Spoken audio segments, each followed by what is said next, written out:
right, so I'm coming to you from our makerspace that our kids have been working on. Mr. Zabo has done a great job of getting this up and going, so we're really excited about it. Just wanted to talk to you from here. I'm sure you've heard by now, most of you have heard by now, the governor did sign in the remote learning bill. And I want to be clear, it's not what we thought it was going to be. It's not as flexible as we thought it was going to be. There's a lot of different restrictions that you're going to hear come out over time, and so I want to let you know, I've told you all along, we have a plan. We revised our plan once we got all the restrictions, and I want to let you know what it's going to be. And that's going to be, we're going to be able to take care of kids in two different ways. One is that if a kid gets COVID or has in close contact, we're going to be able to serve that kid through remote conferencing.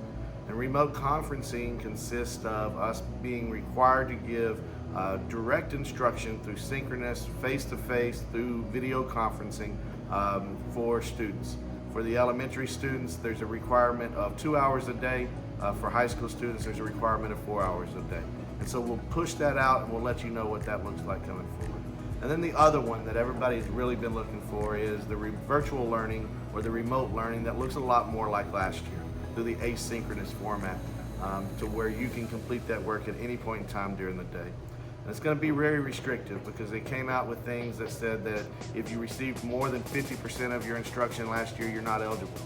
If you didn't take the STAR test last year, you're not eligible. If you failed the STAR test, you're not eligible. We can only have 10% of our student population be eligible. And so we're lucky enough that that number for us is a little bit higher because some of our other campuses in the district don't have the options that we do. However, we can't get away on those restrictions that I just went through, except for in a couple of different situations. One of those situations is if your student is already or is being tested to be in special education. The art committee can make a decision for the student to be in remote learning. And the other way is for a student that is in 504.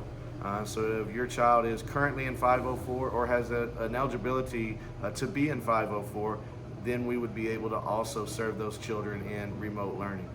So those are the ways that we will approach that. If you have any questions about whether or not your child qualifies for special education or for 504 services, please reach out to me individually at jjohnston@brainnation.net, and we will get that information to you as quickly as we possibly can. It's going to take us a couple of days to get the details flushed out of how this is actually going to look, but we did want to get it out to you right now. We are prepared to start the remote learning. We're going to do so ASAP, but again, it's only going to be for students that are in special education or 504. Thanks a lot. Hope you have a great day. Feel free to reach out to me at any time if you have any more questions.